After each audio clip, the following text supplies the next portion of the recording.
बरसात के दिन आने वाले थे।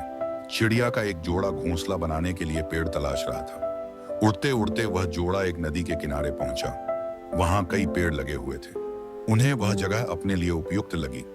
एक पेड़ के पास जाकर वे विनती करने लगे, आना आए विदाई के हैं। बरसात के पहले हमें अपना घोंसला बनाना है। कृपा करके हमारी मदद करें। अपनी एक टहनी पर हमें घोंसला बनाने की अनुमति दे दें।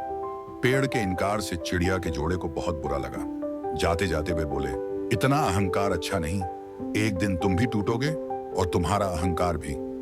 पेड़ कुछ कह पाता उसके पहले वे उड़ गए। उड़ते उड़ते वे नदी के पास स्थित जंगल में पहुंचे और वहां एक पेड़ से घोंसला बनाने की अनुमति मांगी। पेड़ सहर्ष तैयार हो गया। चिड़िया का जोड़ा उस पेड़ पर घोंसला बनाकर खुशी खुशी रहने लगा। बरसात का मौसम आ गया, लेकिन अब वे दोनों अपने घोंसले में सुरक्षित थे। एक दिन आंधी तूफान के साथ घनघोर बरसात हुई और वह पेड़ टूटकर गिर गया, जिसने चिड़िया के जोड़े को अपनी शाखाओं पर घोंसला बनाने की अनुमति नहीं दी थी। तूफान थमा और बरसात बंद हुई तो चिड़िया का जोड़ा नदी के पास पहुंचा। वहां उन्होंने उस पेड़ को नदी की तेज धार में बहते देखा। वे दोनों बहुत खुश हुए और पेड़ से बोले, हमने कहा था ना कि एक दिन तुम भी टूटोगे और तुम्हारा अहंकार भी। आज वो दिन आ गया। ये तुम्हारे कर्मों का फल है।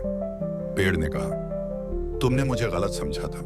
मैं पहले से जानता था कि मैं टूट जाऊंगा। मेरी जड़ें मिट्टी का साथ छोड़ रही थीं और शाखाएं कमजोर हो गई थीं। इसलिए मैंने उस दिन तुम्हें इनकार किया था।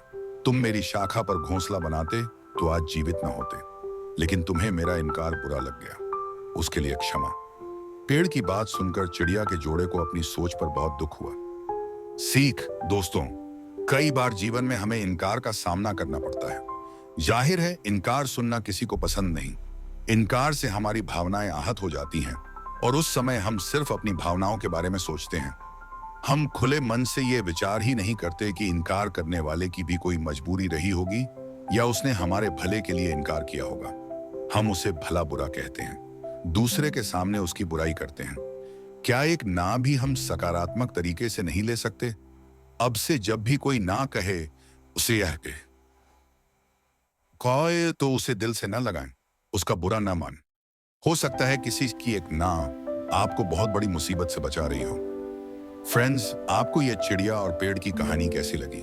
आप अपने कमेंट्स के द्वारा हमें अवश्य बताएं। ये ट्री एंड बर्ड लेसनेबल स्टोरी इन हिंदी पसंद आने पर लाइक और शेयर करें। ऐसी ही और moral stories, motivational stories, kids stories in Hindi पढ़ने के लिए हमें सब्सक्राइब कर लें।